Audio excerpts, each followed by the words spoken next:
नमस्कार, कशिश न्यूज का digital platform देख रहे हैं आप। मैं हूं रश्मि श्रीवास्तव आपके साथ।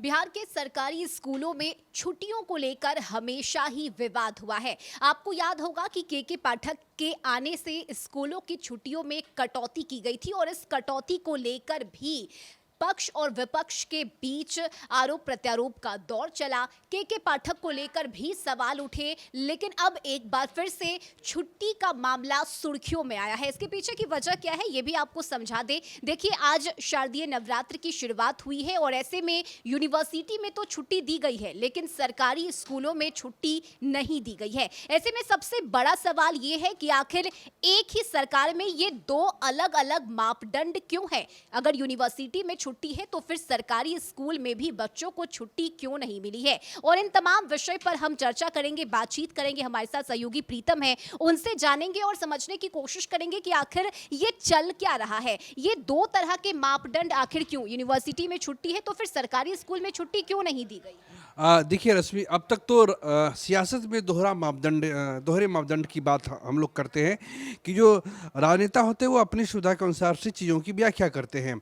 लेकिन बिहार में शिक्षा विभाग ने भी ये लगता है कि शिक्षा विभाग से दूसरों को सीखना चाहिए, लेकिन शिक्षा विभाग ने गलत चीज़ जो है सीख ली है। आज बिहार के जितने भी सरकारी विश्वविद्यालय हैं और कॉलेज हैं, सब में छुट्टी है। क्यों? क्योंकि आज नवरात्र का पहला दिन है, कलश स्थापना का पहला दिन है। कल 2 अक्टूबर की गांधी जयंती की छुट्टी थी। कल सरकारी स्कूल में छुट्टी तो रही है गांधी जयंती को लेकर, लेकिन आज जो है सभी जो है स्कूल जो है खुले हुए हैं। इतना इतना बड़ा एक बहुत बड़ा आस्था का पर्व होता है। दरअसल क्या है कि 2022 तक इस सरकार में जब चाहे आरजेडी की सरकार हो या भाजपा की सरकार हो, जदयू सरकार हो, सबको मौका मिला है पिछले 20 सालों में। तो छुट्टी के साथ कोई छेड़छाड़ नहीं होती थी और छुट्टियां जो है बदस्तूर जो है जारी रहती थी। लेकिन अब देखने को ये मिल रहा है कि जब के पाठक पिछले साल मई या जून में जब शिक्षा विभाग के अपर मुख्य सचिव बने, तो उन्होंने पहला जो उन्होंने शिकार बनाया छुट्टियों को। आपको याद होगा कि पहली बार बिहार के इतिहास में पहली बार हुआ जब रक्षाबंधन के दिन सरकारी स्कूल खुले हुए थे। और कहीं पूरे भारत में ऐसा कहीं नहीं था, केवल बिहार में ऐसा हुआ था। तब काफ़ी बवाल हुआ, तब जाके सरकार ने जो 12 शिक्षा विभाग ने टोटल 12 छुट्टियों की कटौती की थी, जिसमें से 6 छुट्टियां बाद में बहाल की गई। लेकिन 6 छुट्टियां अब भी जो है सरकार ने, शिक्षा विभाग ने अब तक जो है उसको कैप्चर कर रखा है। दुर्भाग्य की बात यह है कि माननीय मुख्यमंत्री ने कई बार कहा है, सदन में कहा है कि नहीं, जो छुट्टियां हैं उससे बहाल होनी चाहिए। वो अपने स्तर से देखा है, उन्होंने निर्देश भी दिए। लेकिन बिहार में अधिकारी तंत्र इतना हावी है, ब्यूरोक्रेसी इतनी हावी है कि उसके आगे किसी की नहीं चलती है, पहली बात। दूसरी बात यह है कि आप देखिए बिहार में सरकार किन की है। सरकार की साझेदार कौन है? भारतीय जनता पार्टी। वो भारतीय जनता पार्टी जो कहती है कि वो हिंदुत्व का सबसे बड़ा उसने ठेका ले रखा है। फर्ज कीजिए कि सरकार में भारतीय जनता पार्टी साझेदार है, और पिछले साल तक जब आरजेडी की सरकार थी, जब आरजेडी महागठबंधन में थी, तो तब छुट्टियां मिला करती थी दुर्गा पूजा के मौके पर भी। इस बार अब आरजेडी सत्ता में नहीं है, भाजपा सत्ता में, वो जदयू के साथ सरकार चला रही है। भाजपा के किसी भी मंत्री को ये उसे बोलने की हिम्मत नहीं है कि माननीय मुख्यमंत्री इस छुट्टी को बहाल कर दें। कोई भी मुख्यमंत्री, कोई भी मंत्री हो, चाहे वो दोनों डिप्टी सीएम हो या फिर जितने भी विभागीय भाजपा कोटे के मंत्री हैं, कोई भी इस मामले पे कोई कुछ बोलना नहीं चाहता है। जदयू के जो विधान पार्षद हैं नीरज कुमार, उन्होंने ये कहा कि यार छुट्टी हम कैसे दे सकते हैं, रमजान पूरे 1 महीने का होता है, तो क्या पूरे रमजान की हम छुट्टी रमजान में छुट्टी दे। कांवड़ यात्रा 1 महीने की होती है, तो क्या कांवड़ यात्रा की 1 महीने की छुट्टी दे दे। तो अब नीरज कुमार को ये कहना चाहिए कि साहब 2022 में भी तो रमजान होता था, 2022 में भी तो कांवड़ यात्रा होती थी, 2022 में भी तो दुर्गा पूजा होती थी, तब क्यों आप छुट्टियां दिया करते थे? आज छुट्टी क्यों दे रहे हैं? आज तब क्यों आप छुट्टी दिया करते थे, आज छुट्टी आप क्यों नहीं दे रहे हैं? जो एमएलसी है संजीव कुमार सिंह और संजय सिंह, इन दोनों ने इस मुद्दे को उठाया है, और मुद्दा भी जेन्युइन है। कम से कम आज के दिन तो छुट्टी होनी चाहिए, क्योंकि जब रमजान का पहला जो रोज़ा होता है या आखिरी रोज़ा जब होता है, तो उसमें विभागीय छुट्टी है। उस छुट्टी में कटौती के लिए मैं हिंदू मुस्लिम की बात नहीं कर रहा हूँ, सब इस देश में हैं और सबको बराबरी से रहने का है कि सब अपना अपना रिचुअल प्रैक्टिस करते हैं, सब धर्मों का सम्मान करते हैं। लेकिन ये मसला देखा जाना चाहिए कि जो अब दुर्गा पूजा में अगर पहले दिन की छुट्टी नहीं मिलेगी, तो आप छुट्टी कब देंगे? बिल्कुल। और ये अपने आप में एक बहुत बड़ा सवाल है, लेकिन उससे पहले हम आपको वो बयान भी जरा सुना देते हैं कि आखिर नीरज कुमार ने और संजीव सिंह ने क्या कहा है। सुनिए।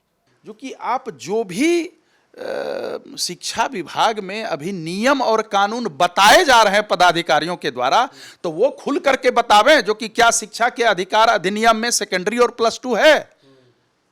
ये कहीं नहीं कोई बताते हैं, बस छुट्टी को देखते हैं और छुट्टी में निहत्थे शिक्षकों को, जिनके हाथ में कलम और किताब जिनके पास रहता है, जो अध्यापन कार्य करते हैं, उनको दुश्मन समझ करके उनके साथ यह व्यवहार, ऐसा वक्तव्य होता है, ये अच्छी बात नहीं है।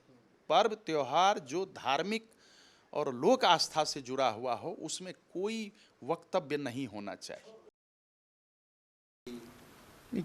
यह तो शिक्षा विभाग के संज्ञान में शिक्षा विभाग इन बिंदुओं पर विचार करेगा, लेकिन महत्वपूर्ण विषय यह है कि जो लोग छुट्टी को भी राजनीति का एजेंडा बनाते हैं, तो क्या रमजान की पूरी अवधि में छुट्टी दे देना, स्कूल बंद कर देना चाहिए? नवरात्र की अवधि में अष्टमी, नवमी, दशमी 3 दिन को छुट्टी है, और तब जब शिक्षा का अधिकार कानून प्रभावी है तो 100-220 दिन विद्यालय चलाना है। हालांकि +2 विद्यालय पर वह प्रभावी नहीं होता है, लेकिन महत्वपूर्ण विषय है कि तब तो सावन का जब तो सुना आपने, छुट्टी को लेकर एक बार फिर से पक्ष और विपक्ष के बीच आरोप प्रत्यारोप का दौर शुरू हो गया है। लेकिन इस बीच जो शिक्षक संघ हैं, उनकी तरफ से भी इस बात की मांग की गई है और उनका भी कहना है कि छुट्टी ज़रूर मिलनी चाहिए। लेकिन ये तर्क देना कि हाँ, हम रमज़ान में क्या 1 महीने की छुट्टी दे दें, लेकिन या हम सावन में कांवड़ यात्रा के दौरान हम 1 महीने की छुट्टी दे दें, ये कोई तर्क नहीं है इसका। 2022 तक अगर पहले शारदीय नवरात्रि के दिन अगर छुट्टी मिलती थी, अगर उसे के पाठक के आने के बाद रद्द किया गया, तो क्या उसे दोबारा से बहाल नहीं किया जा सकता? या अगर इसमें रुकावट है तो इसका सही तर्क क्या है? इसका जवाब तो जरूर देना चाहिए। इसका जवाब केवल शिक्षा विभाग दे सकता है। शिक्षा विभाग चूंकि नोडल डिपार्टमेंट है शिक्षकों का, तो इनका इसका जवाब या तो शिक्षा मंत्री सुनील कुमार दे, या फिर जो ACS है सिद्धार्थ वही दे कि आखिर क्या वजह है कि आप छुट्टियों को बहाल नहीं करते हैं। 12 छुट्टियां पहले कटौती की गई थी, बाद में अपने 6 छुट्टियों को उसमें बहाल कर दिया, तो 6 छुट्टी को देने में क्या दिक्कत है, ये उनको जवाब देना चाहिए। इस बार जो छुट्टी है मात्र 3 दिन की है।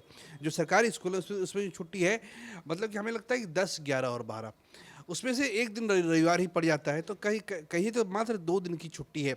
अब जो शिक्षक छुट्टी मनाने के लिए पटना से हजारीबाग गया है, पटना से बांका गया है, बांका से पटना आया है, उसके घर में कल को मूर्ति का विसर्जन होता है, कलश विसर्जन होता है, और उससे अगले दिन ड्यूटी ज्वाइन करनी है। ड्यूटी ज्वाइन नहीं करेगा तो आप उसके पैसे काटेंगे, चूँकि बायोमेट्रिक अटेंडेंस है। तो ये आप पहली ही नज़र में शिक्षक को प्रताड़ित क्यों करते हैं? पहली ही नज़र में शिक्षा व्यवस्था को और शिक्षक को दोषी मान लेना, ये कहीं का न्याय नहीं है। बाकी जैसे सचिवालय है, विकास भवन हो या विश्वेश्वरैया भवन हो, वहाँ पे 2 दिन का अवकाश होता है। हम 2 दिन के अवकाश की बात नहीं करते, लेकिन जो जेन्युइन छुट्टी है, जिस छुट्टियों का सरोकार सीधे बिहार की जनता का है, बिहार के शिक्षकों का है, और बिहार के सरकारी स्कूलों में पढ़ने वाले 2 करोड़ से ज़्यादा छात्र और छात्रों का है, कम से कम उसमें देखना चाहिए। खुद चूँकि मुख्यमंत्री काफ़ी संवेदनशील व्यक्ति हैं वो इस मामले में, और काफ़ी अच्छा उन्होंने कई बार उन्होंने काफ़ी अच्छी लाइन ली है। तो हम लोग भी उनसे अपेक्षा करते हैं कि माननीय मुख्यमंत्री हस्तक्षेप करें और बाकायदा एक अधिसूचना जारी कर दी जाए, जो नया शैक्षणिक कैलेंडर जारी हो या अगले साल का, तो उसमें बता दिया जाए कि छुट्टी किस दिन है और कब है। बहुत शुक्रिया प्रीतम आपका इस बातचीत के लिए। तो बिहार में एक बार फिर से छुट्टी को लेकर ये विवाद शुरू हो गया है, और आज चूंकि शारदीय नवरात्र की पहला दिन है और आज छुट्टी नहीं दी गई है, इसको लेकर ये पूरा जो मसला है वो खड़ा हुआ है। ऐसे में जो दर्शक इस वक्त हमें देख रहे हैं, सुन रहे हैं, आपकी क्या राय है इस छुट्टी के पूरे विवाद को लेकर? कमेंट करके हमें ज़रूर बताइएगा। और कशिश न्यूज़ के डिजिटल प्लेटफॉर्म पर खबरों का सिलसिला जारी रहेगा। इस वीडियो को ज़्यादा से ज़्यादा शेयर कीजिए, लाइक कीजिए, कमेंट कर अपनी राय हमें ज़रूर बताइए। नमस्कार।